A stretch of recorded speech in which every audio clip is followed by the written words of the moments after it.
My name is Senzeni Marasela and I live in Soweto, outside of Johannesburg. I originally come from Boksburg. I grew up in Vosloorus, and then went to school in Boksburg. Then went to study at Zeitz, my final degree, and then practice, I guess, as a full-time artist, on and off. Up until I started doing Waiting for Gebane, which was 2013. I think by that time I made a decision to work full-time as an artist. So Waiting for Gebane is also a second installation of the work around Theodorah and the issues of migration and coming to Joburg and how Black women occupy spaces in the CBD. In 2003, I started another project called Theodorah Comes to Johannesburg, where I took my mother's dress and tried and retrace her footsteps throughout Joburg. So that is part of the exhibition. And I think after that, because I'd started working with fabric in my undergrad. So I took that series of photographs, which were meant to be in a performance, because I wanted to be this presence in the CBD, in the outskirts of Johannesburg. I did a lot of stitching work after the photographs, where I tried to place Theodorah and Sarah Baartman to some extent in Johannesburg. Because even then I'd been concerned about Sarah's story, which I discovered at university. And I guess at the time there were strong lobby groups for her return to the country. So a large part of my work has been concerned with covering her. And covering Theodorah to some extent. From, I guess, the hardships that she had to go through. Trying to live in Joburg, and probably the hardships that women like me now struggle with, things that happen in Johannesburg, in the city center, because it's a space that is beset with a lot of violence, I guess, against women. When we think of the women who have been stripped in taxi ranks because they're not dressed appropriately, to women who have to run from the police because they're trying to sell goods in town and make a living. So I guess a lot of my work, especially Waiting for Gebane, had all of that in mind when I started 2013. It starts with a dress, which I call a makoti dress. It's hardly the most, it's a modest dress, which my character Theodorah gets as a gift from Gebane. And as my narrative goes, it's the last day that she sees him when he leaves for Johannesburg, and she decides to follow him there. But I think upon arrival in Johannesburg, she discovers a lot about herself, decides to focus a journey on her own development and her own stories. Even though I have tried to represent Gebane, I thought throughout the performance I carried him heavily in the dress, his presence.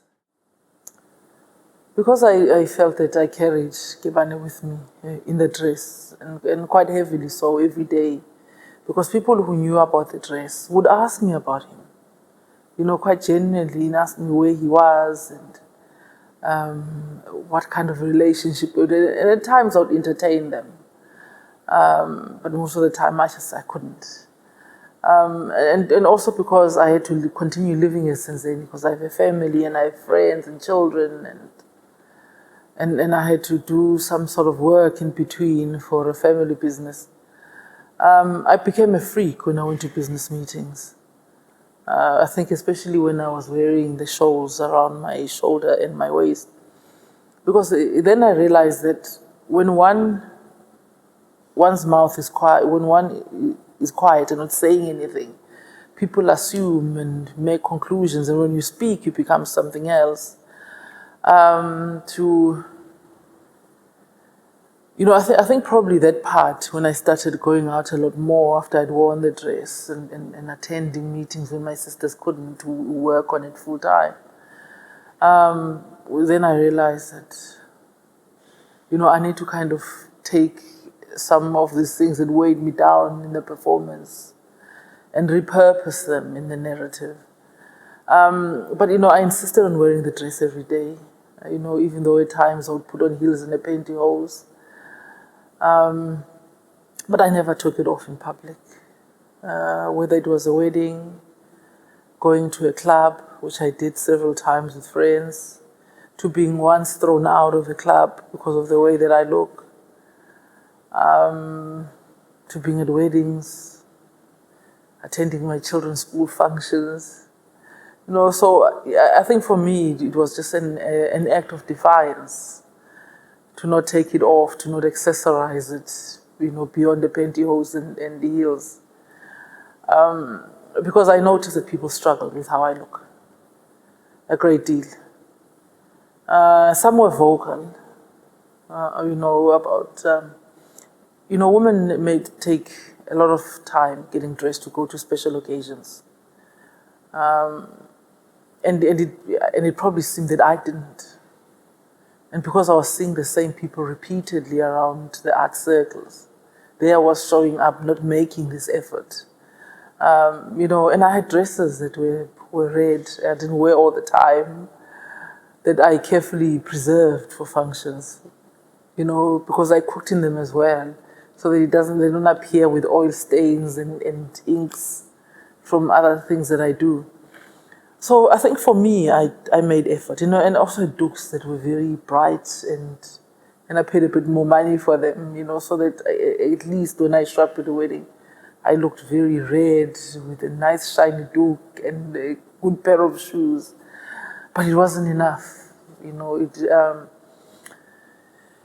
because people compare themselves to others, I guess, when they get dressed and look, or want to look good. So I didn't offer a mirror to anyone, because I just came as Theodorah, always looked this way. For me, it wasn't the same, because I had multiples of these dresses, and I knew which ones to wear when I'm at home, when I go out, which ones to go to for weddings, which one to go to for business meetings, which one I had for funerals. And for me to have multiples of the dress, was precisely about that, to kind of represent these multiple identities and also people who don't go out, who won't be seen in a particular way. And I remember I was in Venice 2015 at the time of the Biennale, where I was offered food several times there. They thought I was a refugee.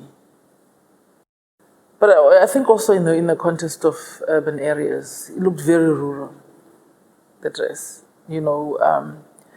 Very poor working class dress. Because the very modern moneyed makotis would not be caught in that dress. It is a ishweshwe, but not that pattern in particular.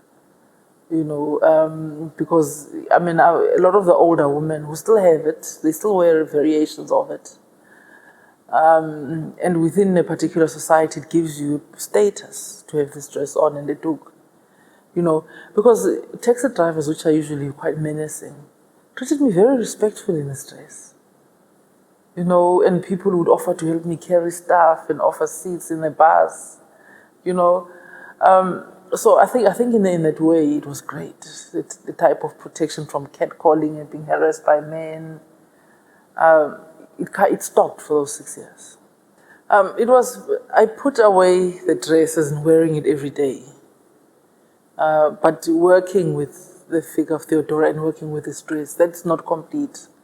Because Theodorah still needs to transform. From being this rural woman, now she lives fully in Joburg.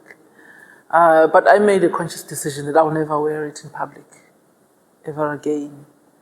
The 6 years that I wore it were quite grueling at times. I think especially when people exclude you in spaces,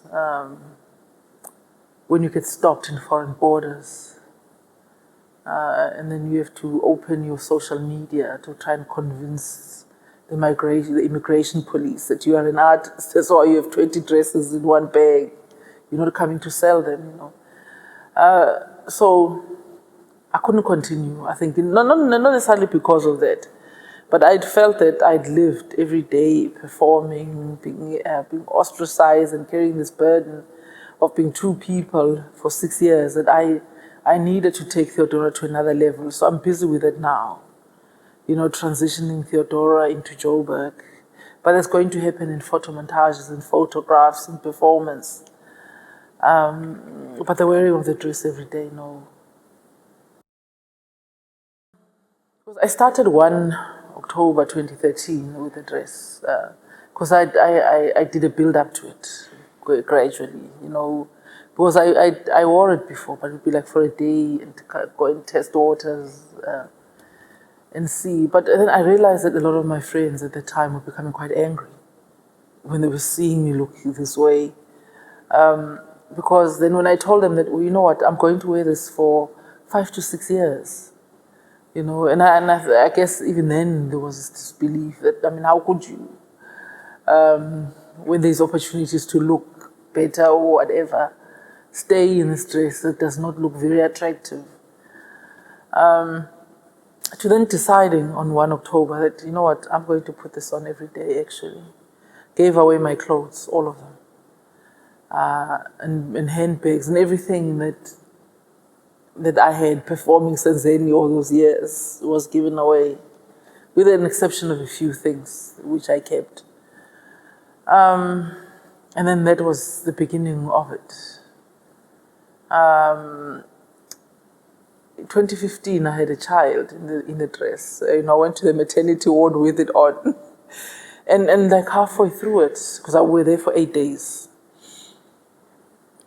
Took a shower, put it back on. So I sat on the bed with this dress on, and they used to call me the lady in red in the maternity ward, And then my daughter, I guess, the youngest, would spend the next 4 years of her life looking at this dress, to even when I was starting to pack them, she would pull them out. I said, no, Mama, take it. We need to go for ice cream. Put your dress on, So I had to take them out of the wardrobe after I'd finished performing in them, so that she doesn't see them. She begins to see me in another way.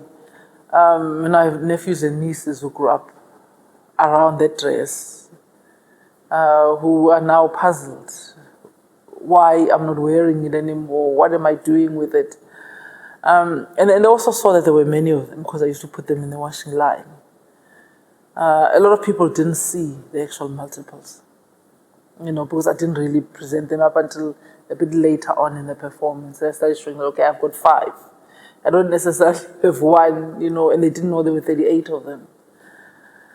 I think it's just some of it is quite surreal, I think especially the photomontage part, that I think a lot of it got into this phase where, because I think it was so hard being this Theodorah every single day and having to deal with people who, when they can no longer because we've been on it for so long and they can no longer verbalize what they think, it's how they act. When you try and get into photographs and they start shifting a bit this way, and quickly clicking while you're not around. I think that work, is Tombe, was kind of born out of that, creating these fantasy things and finding ways of escaping the daily reality of what to people seemed as though I was the same person in and out. And I remember once I was asked in a session if are these dresses clean, because they thought I'd won. And I said, no, I have a lot of them. I've got 30 at the moment in the wardrobe, But people wouldn't believe me. But then I think the police wear uniform every day, and people at the shops. I think the people whom I still would not know without the uniform, because it's all I see them in when I look at them. I've kept the dress that I gave birth to my daughter in. I've kept it for her. Because I think I just needed her to have it, because she'll probably not remember much of the period. because it was the first 4 years of her life, the stress. But she then has this dress that I wore in hospital and very defiantly had it on every day, because it was just easy to kind of lift up when they needed to check the C-section and just like put it back on and sit with it on top of the bed.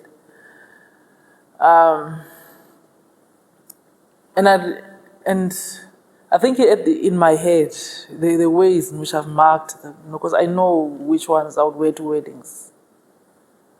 I know which ones I wore to funerals.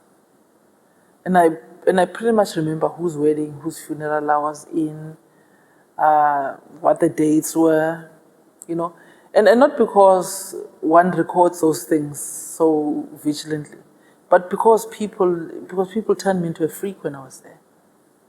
They would walk and they were like, because this one woman said, gosh, couldn't you find something? And I don't even know who she was. Couldn't you find something decent to wear?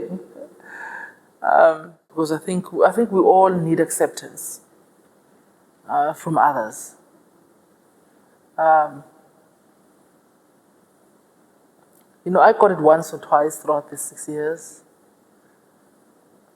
And most of the time it was just indifference. It's like, okay, you are deciding to look like this. We are going to live with it. People were just in like complete shock when I showed up in a party. In someone's very massive property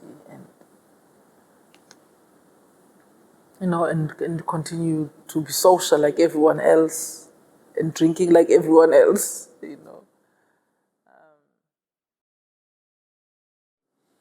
Well, it's a pity most of them are in Joburg and very up in the Eastern Cape. We were all hoping to come down in March. We'll have a lot of us come down to March to come and see the show because a lot of my work has been shown outside of the country, so they've never really had the opportunity to come and see. They've seen it in pieces as I've made it at home, but they've never seen. It will probably be the first time in March that they see it in this context. Gosh, I wonder what. Because I was trying to take pictures of the catalogue, those 2 pictures that they're in, and try and send it back to the family group chat. But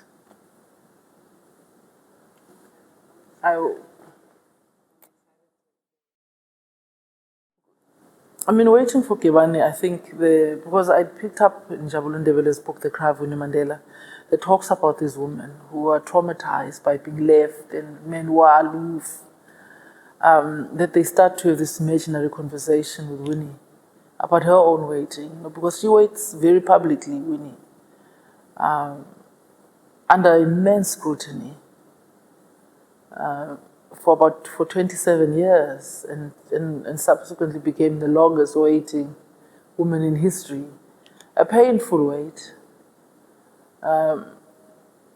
Which one, I don't know what that could be equated to, because I don't know anyone who's lived and waited the way that Winnie has, with all the trauma that her and her children and I guess and family members waited in.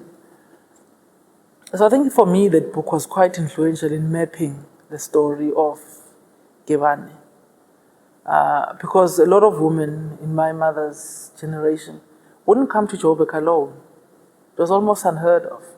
If you came to Joburg, you were coming to someone, either your husband, your older sister, but they always had to be under the care of someone.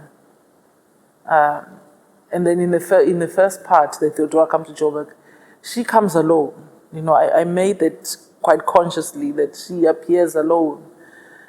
So that in the second part of it, they're waiting for Gebane. I give her a mission and a journey to come and look for this man that left her behind, and try and represent him in like small lines, because he's not important to Theodorah, who in the end is not entirely broken by waiting for him in particular, but is broken by her own inability to inhabit the city of Joburg the way that she would like to, because it is such a menacing place. I think right earlier on in the performance, Waiting for Gebane, I made a decision not to represent him. As I said earlier on, because for me, the presence was very heavy, that when I also wanted to, initially I was going to document all of this in photographs, the journey, and get like a photographer to kind of come in and take pictures of me or try and take pictures of myself. But then a lot of this went back to my own labor-intensive methods of working, because I've been stitching since undergrad. There's been quite a lot of work that has come from there. That I decided that I would make these large pieces of work on umbhaco, which was then called a Kaffir sheet, for many years when I was growing up, and draw repeatedly Theodorah waiting.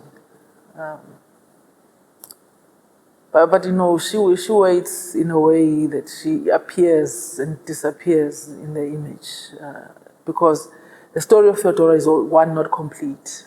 Because this journey is not about completing it, because I see this Waiting for Gebane as a start of this journey, that I intend to move to other directions.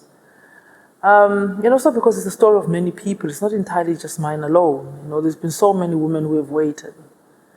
I have family relatives who have also waited for long periods of time. So I think that accounts for the way that I've treated those images and many others, where you have these line drawings that I'm not going to complete, quite intentionally. To moving to, I trade as a painter and a printmaker. I think for me, those were my passions at university. And I painted, I think one of the first series I painted would be the mine cleaner. Mines are still very tragic for a lot of black women. From Springs coming all the way down to Middlelands, you have these sinking holes that's affecting the water around those areas. It affects the air they breathe. When there's a lot of wind, dust goes into Middlelands and Orlando. You still get people who get sick from it. But these are mines that have been decommissioned. And the very people who have suffered because of them, are left with the aftermaths of these mines. So that work, the mine cleaner, I think is also a very large body of work around it. It was about Theodorah coming in, to clean the mines, so that they could be reoccupied again in another way. I don't know how, but it was really kind of cleaning the hardship and the burden of those mines, because as much as they're traumatic, they're part of our heritage. They're part of, they explain the geography, the landscape in this country, why people settled the way that they did, and why there was this mass separation of the black family. The entire reef explains that story. To deciding to put maps of those failing slopes on the shoals that I'd carried around my waist and my shoulders, and deliberately make them have weight, using this wool, so that when you wear them and you try and lift them up, there's weight and there's this heaviness that all these black women carry around their waist and around their shoulders. It's quite, I think personally my issue was because I wasn't waiting for anyone in the real world. And I wouldn't do what Theodorah does, bind myself in that type of waiting and expectation. And, I think I realized how difficult and painful this journey is for some of my relatives who waited for men. Who wait with surveillance, because the other people who are there to watch you on behalf of this man whom no one knows where he is. You know, into thinking about Winnie Mandela, who, I mean, Mandela spoke about it himself, that every time there was some unsavory news about Winnie, they would make sure he gets it. You know, that the state, you know, surveilled for Mandela. Whether he needed that to be done or not was irrelevant. You know, but the idea that you can be left and be forced by society or their expectations to stay in a particular way so that when he returns, he finds similarities. You know, he finds a familiar world that he had left behind, whereas yours changes every day. I mean, the Great Gatsby, Miss Havisham, that was a painful story of waiting, of this woman who gets abandoned at the altar and sits in this dress and doesn't change the wedding dinner table and allows everything to rot, you know, and becomes bitter and withers away in the state of waiting. That this idea that women should wait is historical as much as it's mythological. In the story of Penelope, who waits for Odysseus to return from the Trojan War. Waiting is something noble, isn't it? That if you wait in the right way, sit there and wait and wait and wait, and then someone else decides not to wait. There's something trashy about someone who says, you know what, let me go find another man. Because I think we also suffer a lot more from patriarchal stereotypes about who we are and who we should be in the world.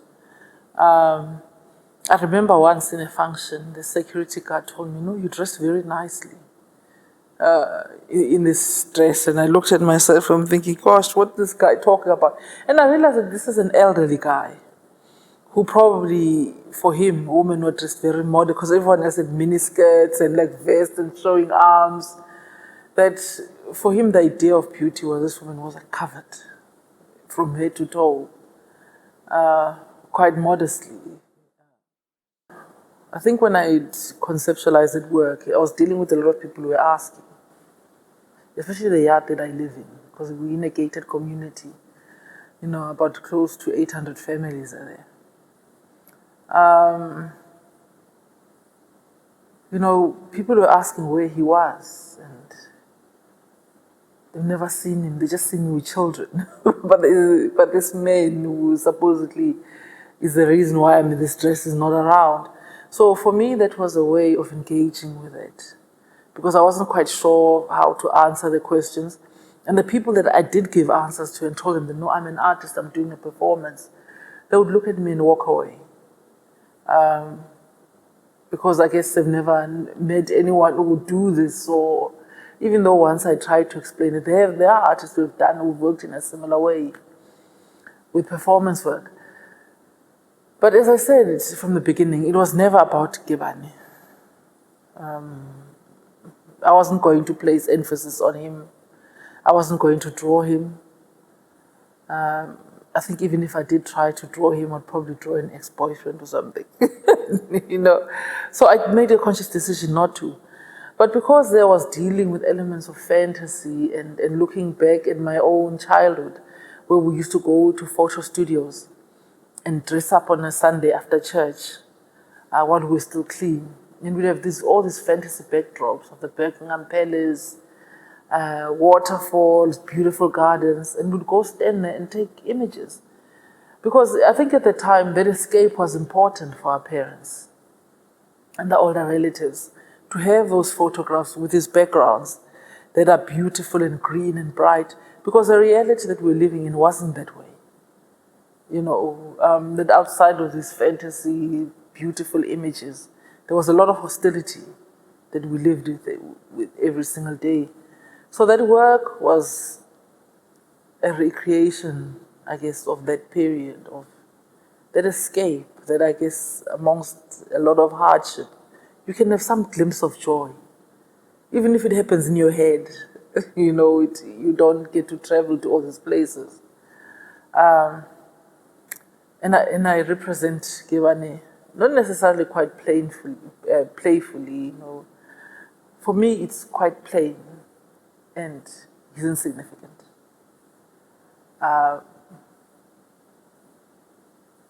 Because I already carried him anyway for the bulk of the 6 years. I think it's probably for more than 10 years that I've been drawing exclusively in red. It's also a very deliberate choice. My own father, who's now late, was never quite sure when his birthday is. A lot of people in his generation wouldn't have been, or a bit earlier, I guess. They marked time periods with events. My father chose like 31st of March because he was told that it was Easter, the time that he was born. There's a lot of movement in Easter. People come in from wherever they are to come and join their families. And there's always dust because it's a village. One older relative telling me that a lot of them who were born in the 20s, 30s and 40s, because of the First and the Second World War, and because of the soldiers that were moved out of villages to go and join the British Army, I think, at that time, there was a lot of dust. So that dust to them, represented a lot of fragmentation. Most of those men didn't come back. When they did, they went to Joburg, Cape Town. They never really went back to the village. To the red dust appearing in a number of places. So I guess it is generally understood amongst black people what that dust means when it comes. It's the dust of disruptions, where gaps are created. So I guess for me, as a way of filling those gaps, I choose exclusively to work in red. Whether I'm marking them or I'm filling them. And it's also the reason why the dress is also red. Because the ishweshwe comes in so many colors. But I deliberately chose red because of the same reason. How I handle paint and thread and printmaking. I'm thinking at the time that I discovered quite a lot of the history of black women in the country. I was at Zeitz. Growing up, there was no way it could have happened. In the 80s, Dolly Parton was a big hit in the township because that's all we had access to, that and gospel music. There was a lot of gospel music. Anything that wasn't, that was kind of overtly political or sexual was banned. And they were very quick to do it. To people I knew people, they're still alive now, whose photographs were confiscated during raids, and most of the time it was not necessary, but that taking away of things and objects and this photograph, which is a document, away from people, sometimes they would burn them in front of people, in front of the yard, or they would never see them again. I think was another way of cutting people off particular histories. That because of the photograph again is such we were so new, I think, in this country, to viewing the photograph. Because 20, 30 years ago, probably 30 years ago, before Mandela came out, it was so difficult to view the photograph or to have it taken, unless you were black and middle class and go into a studio to have it taken, because of the trauma that was associated with having one, because of what people had witnessed around the photograph. And people went to jail for having a particular photograph too. That a lot of archives are post-Mandela. A lot of what is becoming concise archives, are quite, and I remember Santu Mfukeng's work, the Black Family Archive. It was so astonishing to see that, to see that there were attempts to document the lives of black middle class in South Africa in those times. Because it was, unless black people were appearing in, what do you call this, your National Geographics and all these anthropological studies, you almost didn't see images of them anywhere else, or except for drum. But drum, those with swimming costumes, and the archive is being built. The archive is in transition at the moment, especially in this country, and especially the archive of Black women, which I think there is a lot of earnest work that needs to go in there. My father didn't like taking photographs, and my mother. And actually, a lot of the older people didn't want to take them, And it took me some time to understand, because of what they'd gone through and what they'd witnessed, other people getting arrested for having a photograph of Mandela and sitting in jail for like 2 years without trial, just because you had that photograph. And when I was a child, there was a Mandela book circulating. So they used to use as children to take it to other families, but they would wrap it in papers and all sorts of stuff, And then when I look back at it and think, gosh, this was just like, it was actually not even a photograph, it was a painting of him in the cover of a book. Something that caused like so much commotion. And there were people who had that book were arrested, because it was smuggled from somewhere. I tried to study photography because I nursed fantasies of becoming a photographer once and documenting stories of Black women. But there's a lot of photographers who are doing that now, which I appreciate. The type of work. My first photographic series, which is Theodorah Comes to Joburg, looking away from the camera and just the back, was again one about documenting multiple stories through my own persona's story. And then also taking into consideration the fact that my mother didn't want to take photographs at the time. Because she used to get angry. I think she was also a lot younger, But now she's quite an elderly woman. She just sits there if you ask her to take a photo, to photograph. But at the time, she didn't want to, Because I'd see with all the relatives, if you took out a camera, they all get up, and then try and be busy doing something else. We need to find ways of viewing the photograph and engaging with it. I don't know about the older generation, who to them the document is a source of trauma and angst, to living now where people think they're photographers because they have cell phones.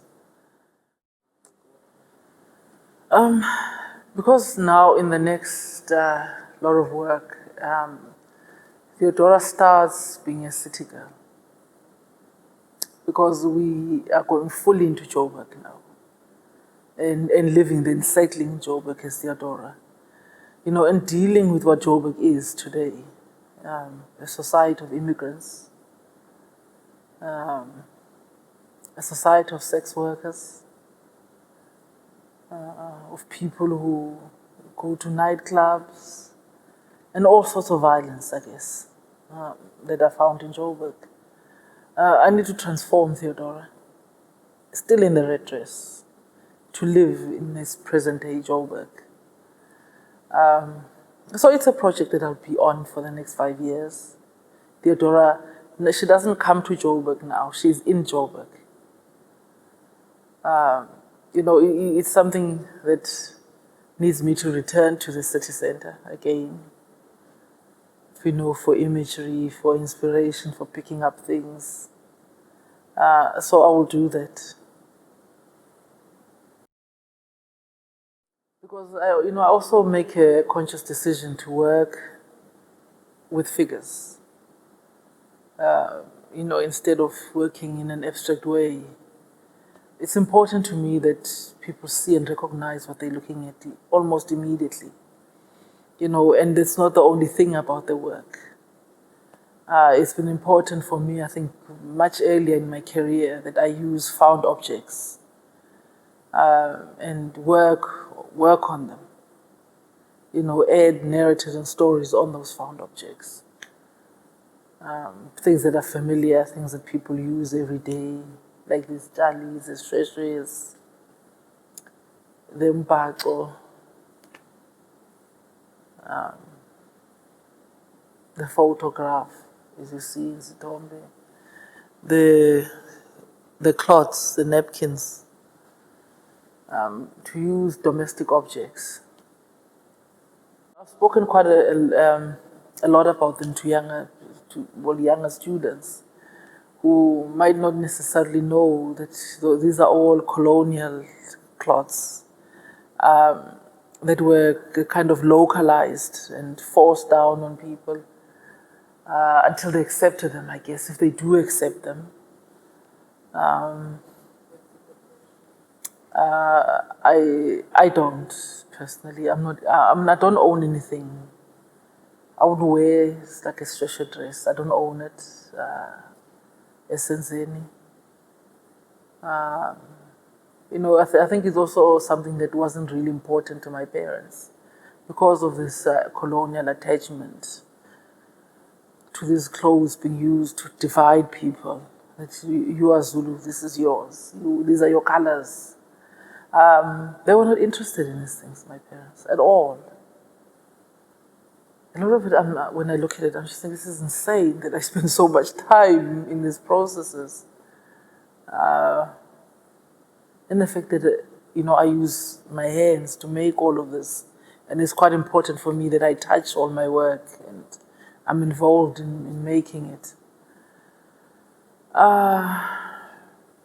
It's a process that at times I felt is very conservative.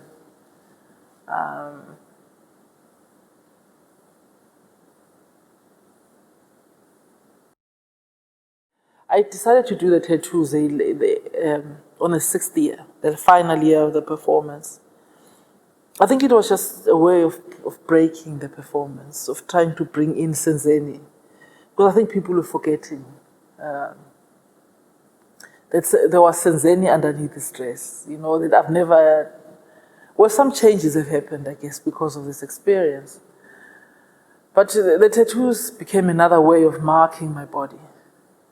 With family history, and because this one here is like my favorite hymn, and it's one of my grand aunt's favorite hymns to Bible verses and poems and my children's birth dates and butterflies and flowers, and there are all sorts of things I'm going to add. So the aim is to tattoo my entire body except the neck and the face. It's a process that I'm going to take slow because it's quite painful to tattoo. And one is to be aware that the ink, sometimes the body rejects the ink.